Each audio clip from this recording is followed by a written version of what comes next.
ஆன்மீகம் முத்தமிழில் விநாயகர் வழிபாடு.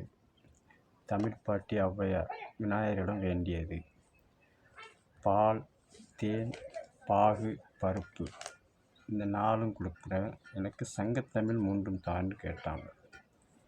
விநாயகர் எல்லாத்துக்கும் முதல் கடவுள். அந்த அடிப்படையில் பசுக்களை எல்லா தெய்வங்களும் இருக்கிறதா நினச்சி தமிழர்கள் வழிபடுறாங்க. அதிலிருந்து கிடைக்கிற பால் பிள்ளையார் கொடுக்குறதா ஔவையார் சொல்கிறாங்க. தேன் கனிஞ்ச பழங்கள்லேருந்து தேனீக்களை சேகரித்து கொடுக்குது. இதை பழங்கள்லேருந்து கிடைக்கிறனால ஏழைகளுக்கு உணவு பழங்களாக கருதுறதுனால பழங்களையும் பிள்ளையாருக்கு கொடுக்குறதா ஔவை பாட்டி சொல்கிறாங்க. 3வது பாகு கரும்புலேருந்து எடுக்கப்படுது.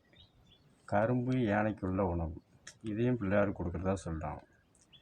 4வதாக பருப்புன்னா தமிழர் கலாச்சார அடிப்படையில் தேங்காவை தான் பருப்புன்னு சொல்லுவாங்க. இந்த பருப்புக்கு என்னென்னா 3 கண்கள் உண்டு. அதே போல் மதுரையில் சங்கம் வளர்த்த மதுரை மீனாட்சி ஆட்சி செஞ்சது 3மே தமிழர்களுக்குள்ள கலாச்சார சின்னமாக நிகழ்கிறது. மதுரை மீனாட்சி அவதாரம் எடுக்கும்போது அவர்களுடைய தாய்மை நெஞ்சம் 3ஆக அவர் புராணத்தில் சொல்லுது. அதே போல தான் தேங்காய்க்கு 3 கண்கள் இருக்குது.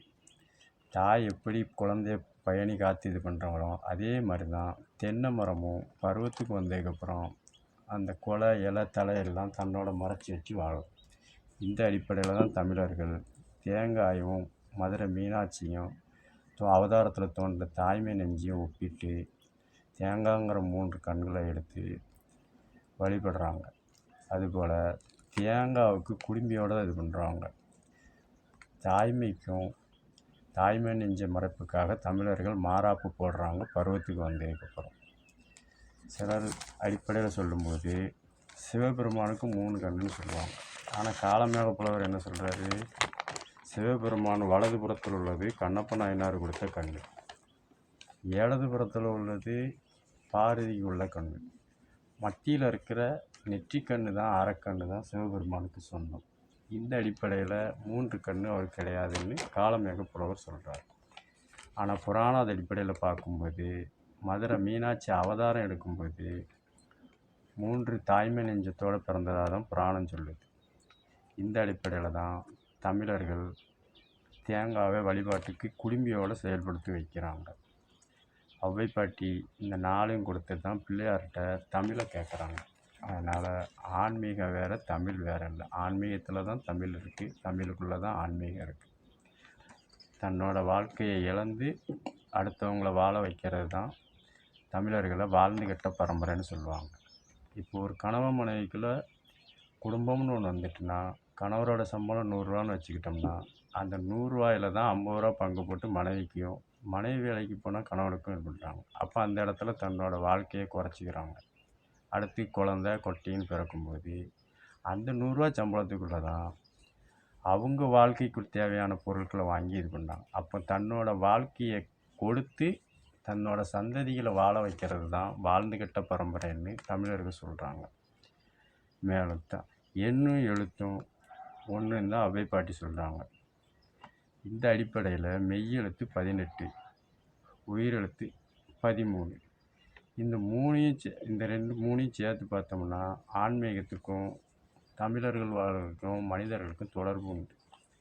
மெய்யெழுத்து 18, சபரிமலை படிகளும் 18, மகாபாரதம் நடந்த நாட்கள் 18, பாரதியார் சொன்ன செப்பு மொழி 18ம் 18, தஞ்சை பெரிய கோயிலை கட்டும்போது ராஜராஜ சோழன் நந்தியை 18 அடி உயரத்தில் தான் வச்சிருக்கிறார்.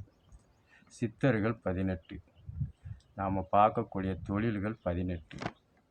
இதை உடம்பு அடிப்படையில் பார்க்கும்போது எலும்புகளோட இணைப்புகள் 18ஆக கருதுகிறாங்க. கபாலத்தில் உள்ள பெருமூளை சிறுமூளை இணைக்கிற இணைப்பு 1 2.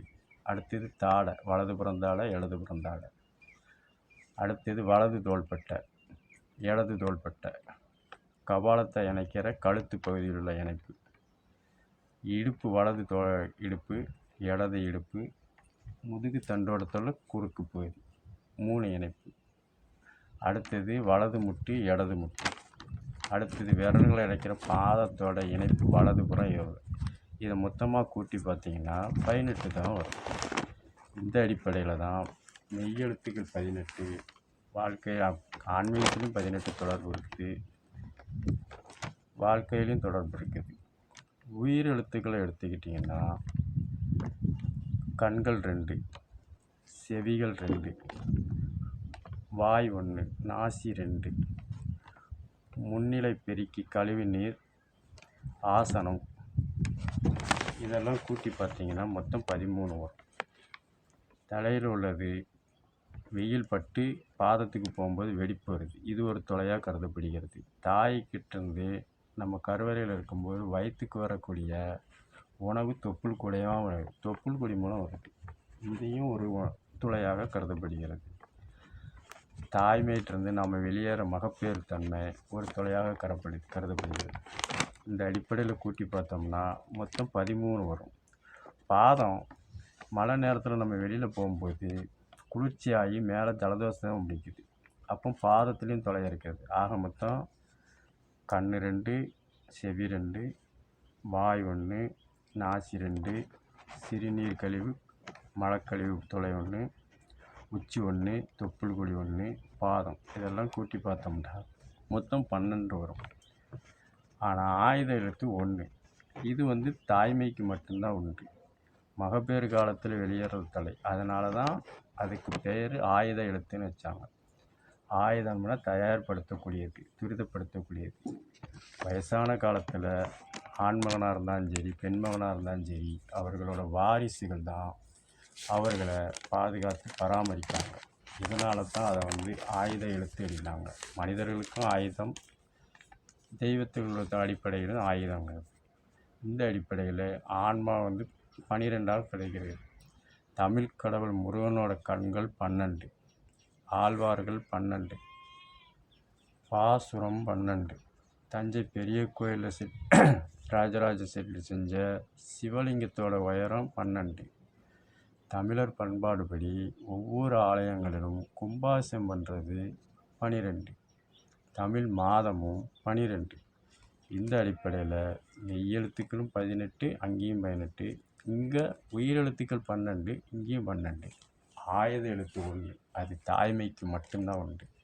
அதனால தான் மதுரை மீனாட்சியும் சரி, ஆன்மீகத்தில் தமிழர் கலாச்சாரப்படி பெண்களையும் அன்று முதல் இன்று வரை போற்றி பாட்டி வழிகின்றன.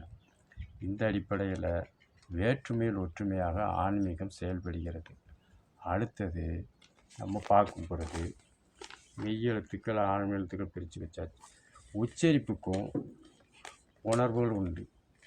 அந்த உச்சரிப்பை தவறாக பயன்படுத்தினாலும் அது மூலம் சில தவறுகள் ஏற்படும். அந்த அடிப்படையில் எழுத்துக்கள் உச்சரிப்புகளை முறையாக பயன்படுத்தணும். எரியறவன் கேட்பான் என்று சொல்லுவாங்க, அதே சமயம் எரியறவன் கையில் கல்லை கொடுக்க மாட்டான்னு சொல்லுவாங்க. கண்ணுக்கு தெரியாத கடவுள் சூரிய கடவுள், அவரை ஆன்மீகத்திலும் சரி தமிழர்கள் நெருப்பாக தான் கயிறுபிடிக்கிறாங்க. எரிஞ்சு வர்றவன் கேட்பான். ஆன்மா என்ற வெளியில் பாதம் உச்சி வழியாக உள்ள சூடேறி உடம்புல உள்ள எல்லா நிலைகளையும் ஏற்படும்.